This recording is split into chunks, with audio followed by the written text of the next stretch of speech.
Assalamualaikum warahmatullahi wabarakatuh. Hai teman-teman semua, selamat datang kembali di Suara Magang Tua. Podcast yang ada magang yang gak cuma cari cap 3 jari, tapi juga pengen belajar bareng dunia nyata. Dan tentunya saya nggak sendiri, sudah hadir bersama kita Bapak Khairul Wasani SAG, Kepala Kantor Urusan Agama Kecamatan Binjai Timur. Assalamualaikum Pak, gimana kabarnya hari ini? Waalaikumsalam warahmatullahi wabarakatuh. Sehat, alhamdulillah. Tema kita hari ini cukup menarik ya Pak, tapi mungkin sedikit sensitif, tapi juga sangat relevan, terutama buat kita yang masih muda dan teman-teman di rumah yang mungkin belum banyak tahu. Tema kita hari ini nikah di bawah umur antara tradisi dan perlindungan anak. Oke, kita langsung to the point aja ya Pak. Iya. Oke. Kalau dari pengalaman Bapak selama di KUA, apakah nikah di bawah umur masih sering terjadi? Jadi selama saya di KUA, pernikahan di bawah umur itu ada, ya, tapi tidak signifikan, tidak sering terjadi. Ya. Tapi ada kadang-kadang mungkin 2 bulan sekali, kadang nanti 3 bulan sekali, ada yang pengajuan untuk menikah di bawah umur. Ya. Padahal secara hukum sudah ada Undang-Undang Nomor 16 Tahun 2019 yang menetapkan bahwa usia menikah adalah 19 tahun baik Iya. laki-laki maupun perempuan. Benar ya Pak ya? Betul, betul. Masalahnya cuma lagi terkadang ada faktor-faktor yang lain menyebabkan keluarga itu bermohon supaya menikahkan anaknya di bawah umur. Jadi walaupun aturannya sudah jelas, namun praktik di lapangannya ternyata masih banyak sekali tantangan ya Pak Iya, ya? banyak. Nah, kita masuk ke bagian yang menurut saya pribadi cukup menarik dan bikin mikir. Kalau boleh tahu, Pak, kenapa sih sebagai masyarakat masih mendorong nikah muda? Iya, ada beberapa faktor yang masih membuat terjadinya pelaksanaan nikah muda itu. Di antaranya faktor pendidikan. Ya. Jadi banyak di antara keluarga ya, ataupun remaja ini yang pendidikannya ada yang sampai SMP, tidak lanjut dia kepada SMA, SLTA. Kemudian SLTA begitu juga, berhenti sampai SLTA, tidak lanjut dia kepada pendidikan kuliah. Jadi karena tidak lanjutnya ini, maka tidak ada visi misinya ke depan, nggak ada cita-citanya. Akhirnya kenal atau mungkin dikenalkan, ya kan, ada jodoh, akhirnya menikah. Itulah faktor pendidikan yang menyebabkan menikah muda tadi atau usia dini. Yang kedua, permasalahan yang kedua karena faktor ekonomi. Nah ini juga bisa terjadi pernikahan dini itu. Jadi ada keluarga yang kurang mampu, mungkin anaknya banyak, ya kan? Anaknya banyak. Daripada mungkin nanti biayanya berat, ya kan? Makannya, tempat tinggalnya, pakaiannya, kemudian dijodohkanlah anak itu. Apalagi kalau dapat nanti orang yang lebih mampu kan. Jadi dengan dengan alasan sehingga sudah menikah tak terbebani lagi dengan keluarga. Jadi dibebani oleh suaminya atau keluarganya. Itulah karena faktor ekonomi. Kemudian yang ketiga, bisa juga terjadi pernikahan dini ini karena ya, pergaulan yang bebas, ya, sudah intim kemari, kemudian akhirnya terjadilah yang tidak diinginkan. Ya, katakanlah hamil, ya kan, sebelum nikah. Nah, kalau udah hamil, akhirnya kan ujung-ujungnya nikah.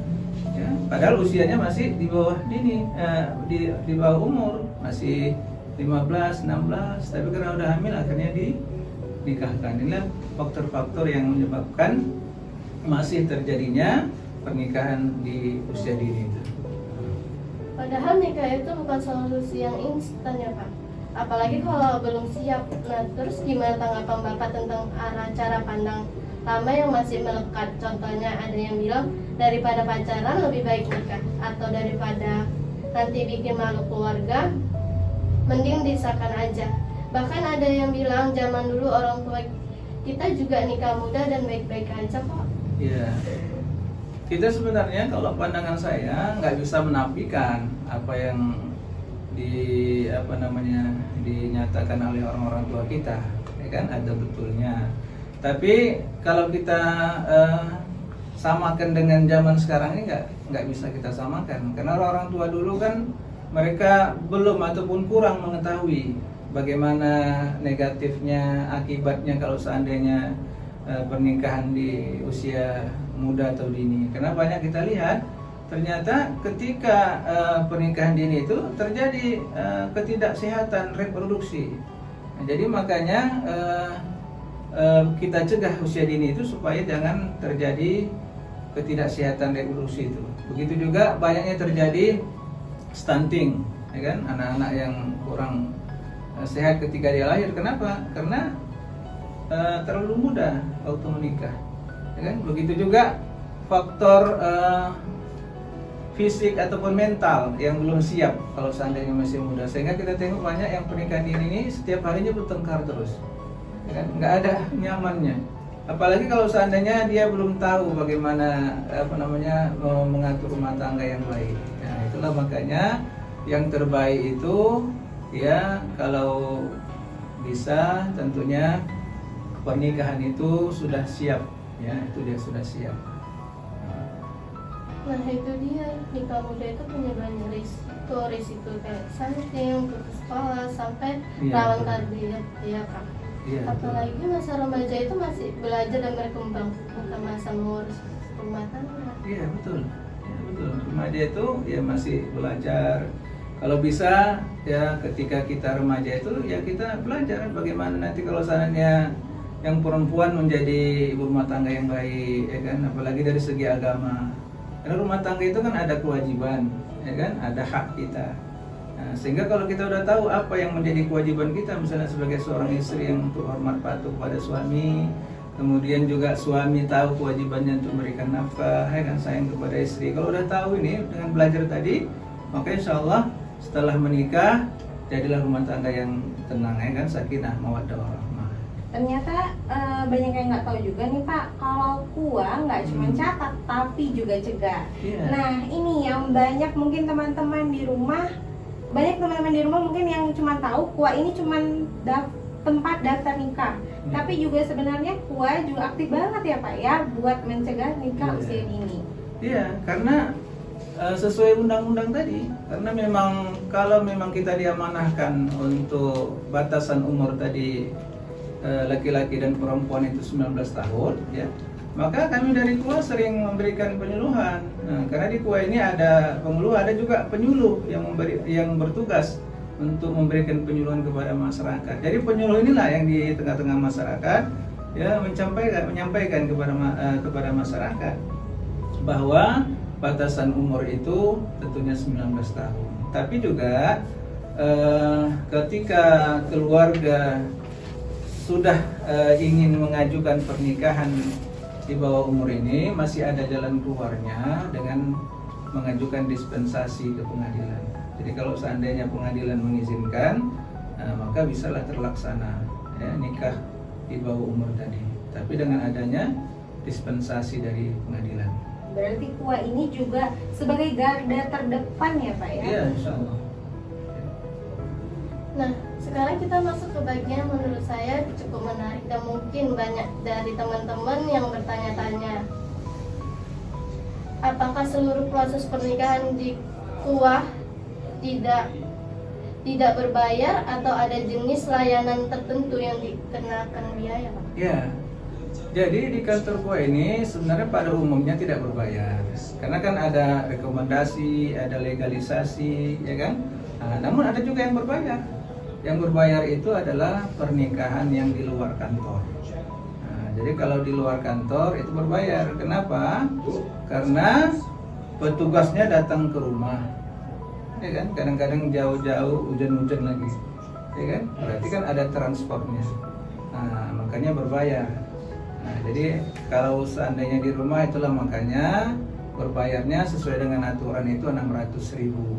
Ya, sedangkan yang lain itu memang tidak berbayar. Oke, sebelum kita tutup nih Pak, boleh dong kasih sarannya buat anak-anak muda yang mungkin sedang terpikir soal nikah muda ini? Iya. Jadi pesan saya kepada para anak muda, tentunya teruslah belajar, teruslah melanjutkan pendidikan yang tingginya ya. Jadi kalau bisa S1, selanjutnya bisa S2, S3. Kenapa? Karena dengan pendidikan inilah yang pertama faktor yang paling bisa mencegah pernikahan dini ya. Karena kalau dengan belajar, dengan terus melanjutkan pendidikan, maka tentunya paling tidak selesai pendidikan kan usia 25 atau 23 tahun ya kan. Nah, disitulah tepatnya waktu yang siapnya seorang untuk menikah, apalagi dari segi nanti pekerjaan ya kan, dari segi mental. Mudah-mudahan dengan melanjutkan ke tingkat perkuliahan tadi, maka remaja itu lebih siap untuk menikah dan menjadikannya rumah tangga yang sakinah, mawaddah warahmah. Saya rasa itulah mungkin pesan saya, sehingga dengan pendidikan ini maka insya Allah kita bisa lebih mencegah pernikahan dini. Oke. Terima kasih Pak atas waktunya, terima kasih banyak. Dengan ilmu yang sangat bermanfaat ini, sangat membuka wawasan mungkin untuk kita semua. Oke, jadi teman-teman, nikah itu bukan perlombaan, bukan siapa cepat dia dapat, tapi siapa yang siap dia selamat. Oke, nikah di usia yang terlalu muda seperti mengikat janji sebelum tahu cara menjaganya. Dan KUA bukan cuma tempat akad nikah dan cap dokumen, tapi juga lembaga yang berperan dalam melindungi anak-anak remaja dari masa depan yang belum siap mereka hadapi. Kita, generasi muda, juga punya peran besar. Jadi agen perubahan, jadi penyambung informasi, bahkan jadi rem untuk mencegah teman-teman kita yang bikin keputusan besar dengan persiapan yang kecil. Terima kasih untuk Sobat Magang yang sudah mendengarkan. Jangan lupa share video ini ke teman-teman kalian. Siapa tahu bisa jadi titik balik untuk berpikir lebih matang sebelum mengambil langkah yang besar.